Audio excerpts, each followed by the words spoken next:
Alright, time for Dr. Wily and time for more annoying Mega Man 2 music accompanied by annoying saucer sounds. Because those are back. I do appreciate most of the throwbacks that Mega Man 9 has to the previous Mega Man games. I just don't appreciate this music. I'm not annoyed by it in Mega Man 2, but I'm really annoyed by it in Mega Man 9. What I'm not annoyed by is this music. This is one of my other favorite tunes in the game. And that guy takes 2 shots to beat. So let's put on Jewel Satellite. Because we have birds, we have enemies coming out of the ground. It's like the beginning of Concrete Man stage again. And we woke up this guy, who's going to be really angry and try to clobber us with his shield. And we can use our new weapon, the Tornado Blow, to activate these platforms and fly up into the sky. I'm going to pass on those refills, but I'll get this one.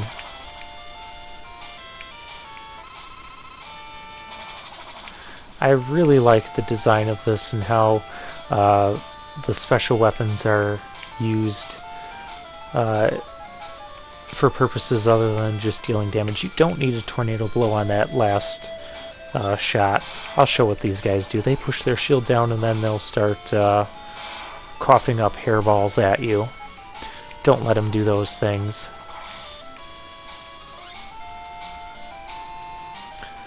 And let's see if I can put a black hole bomb right in the middle of all 3. Let's see if I can do that again, but differently. I can get one. There we go.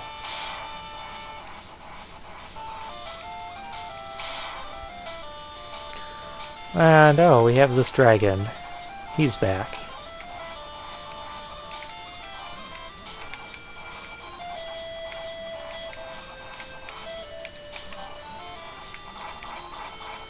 But he's not too bad.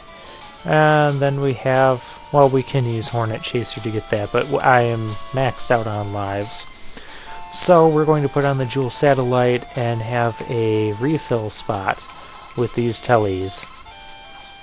So with the Energy Balancer, you can just sit here and refill all of your weapon and health energy. To know when your weapons are full, just listen for the pickup noise to stop. Once you no longer hear a noise from picking up weapon energy, then that means all of your weapons are full. Come on guys, I know my weapons aren't full. Give me some weapon energy. Oh, there we go. Thank you. I do want to fill up the black hole bomb and the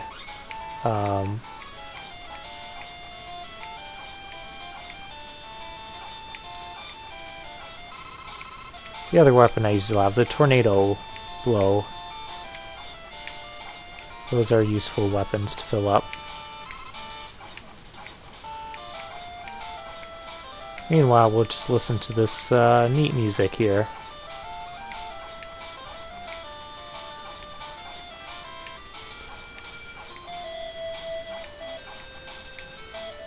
But that's how cheesy this barrier weapon is.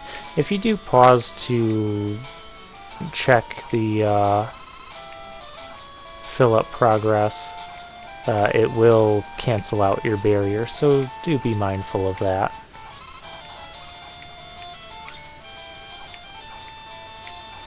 That should be just about good. Yep. So notice we did not hear a sound when we picked up that weapon energy, so that means we are full. And now we're going to use some more.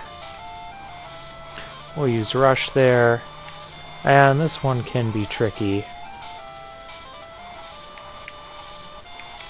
because you can use the concrete shot to freeze those beams. And we'll use Rush Jet, which gets us to these weird looking blocks, which can be taken out with the laser trident. Let's fall down.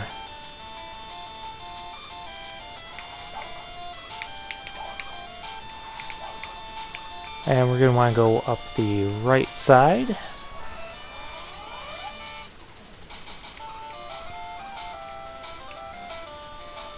And here's something I would have liked to have seen more of, a combination of different mechanics from multiple stages.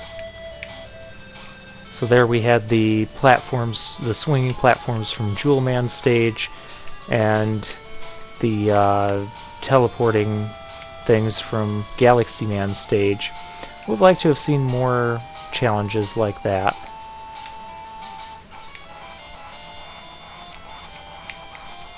And I mean that for all of the Mega Man games. I like it when they can combine mechanics like that. And now it's time to battle the first boss in the Wily stages. And we have 4 of them. So this works kind of like a very deadly game of Hungry Hungry Hippos, where you do not want to be the one to eat the spiked ball. So basically you just shoot it back. Those spike balls are instant death. Once a spike ball gets to the end, the other...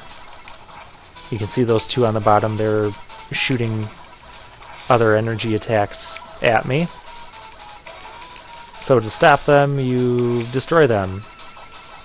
And then they'll go back to trying to push it. And I find it best to just focus on 2 at a time until the 2 on the bottom start shooting at you. Then take them out, then go back and deal with the ones on the top. Overall, not too difficult.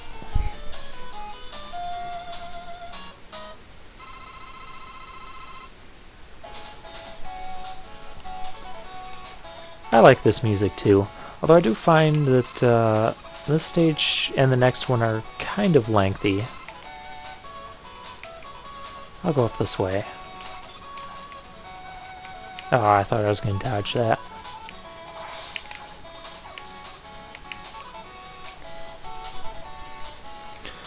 And, well, I was going to say we have those spark balls, but ended up not being on the screen.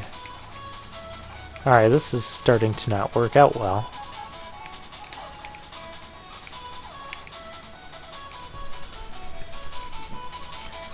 Alright, one more try. If you time this correctly, you can make it through without needing the Jewel Satellite or the Tornado Blow to get rid of those guys.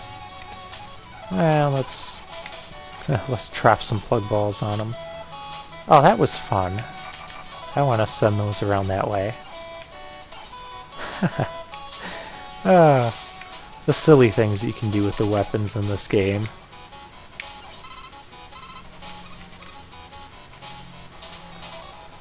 And there's Sniper Joe, so a little bit of an alternate path if you want to use Rush Jet.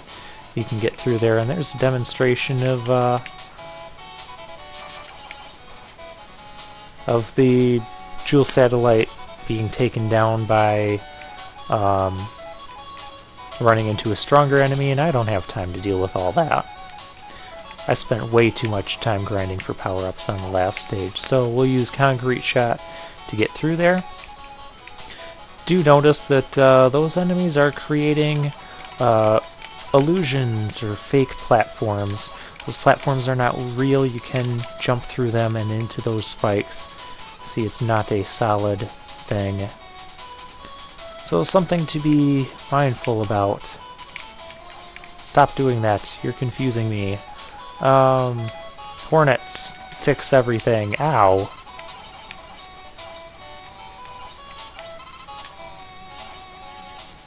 Oh, that sort of worked the way I wanted it to. And we can just make this jump if you're at the edge. And we have this mini-boss again from Hornet Man stage. This mini-boss is also very weak to the Concrete Shot, if you ever end up close enough to it. Personally, I like to save the concrete shot for something a little bit later, which you'll see. And I don't have too many problems battling that mini-boss anyways. And now we have another nice underwater section.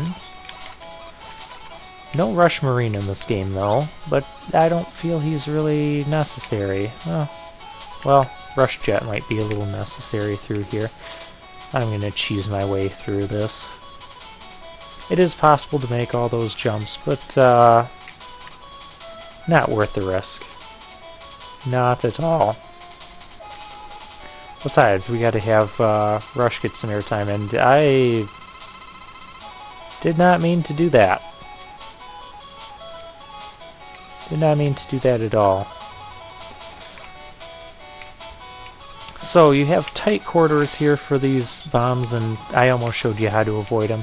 Just jump over them and run through them, or run underneath them, and basically you both end up dodging each other at the same time.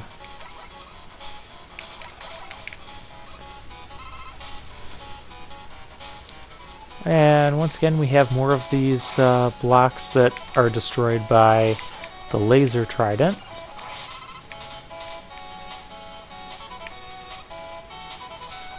And if you time it perfectly, you can knock out both of those blocks with one laser trident. And we do have the underwater physics where we're jumping higher in the water. And more of these guys making fake platforms. I find it's best to take those guys out quickly before you end up getting confused as to what's real and what's fake, because that becomes bad and deadly very quickly. And here's kind of a vertical section where we're going up and then down and then back up again, but the game offers you a little shortcut there. And I find it best to get up to the big stompy enemy, take him down first, and then focus on the guy on the wall. Now, something you can't really see, there's a hidden thing in there, and you can also get in there by the use of Rush Coil. I think that's the one you can Rush Coil your way into. Or maybe it's another one. Well, now we're fighting, looks like some sort of a giant ship that's launching homing missiles at us. So, okay.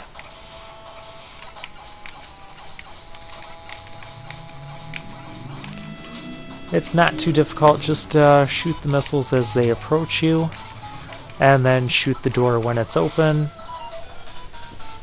But this is a 3-part boss, and so this is the second part. I love the design of this guy, too.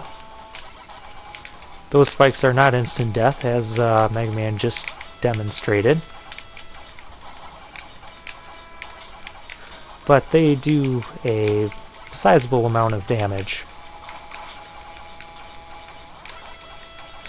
These enemies cannot drop power-ups, so don't try to grind on them or anything.